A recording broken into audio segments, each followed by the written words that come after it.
बहुत ही प्यारा क्वेश्चन है, आया है और आगे आएगा भी आएगा, 1 नंबर कम से कम आएगा और बिल्कुल आएगा।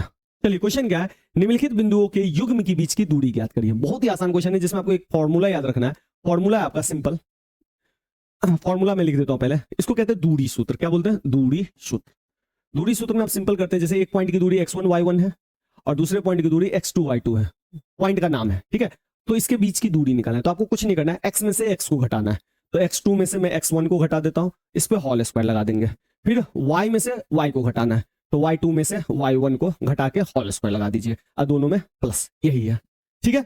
अब इसमें ध्यान रखिएगा, अगर आप x1 में से x2 को भी घटाते हैं तो कोई फर्क नहीं पड़ना है, ठीक है। अब ये मान दे दीजिए -6 है और 7 है, इसी तरह से -1 है और 5 है, ले लीजिए ध्यान से, इसी में मान में पुट कर देता हूं।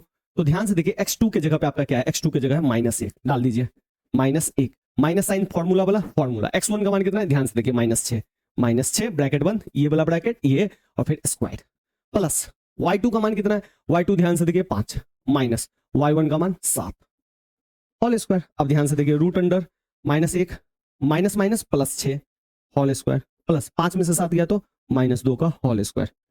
अब यहाँ पे देखिए -1 प्लस 6 हो जाएगा आपका 5 का होल स्क्वायर, और -2 का स्क्वायर हो गया 4। इसी तरीके से अगर मैं इधर तोड़ू तो इधर आपका टूटेगा 5 का स्क्वायर 25 और 4 का 4, तो 25 4 कितना हो गया 29, और ये फाइनल आंसर हो गया √29। अगर रूट टूट जाए तो तोड़ दीजिए, यहाँ पे रूट नहीं टूटेगा क्योंकि ये अभाज्य संख्या है।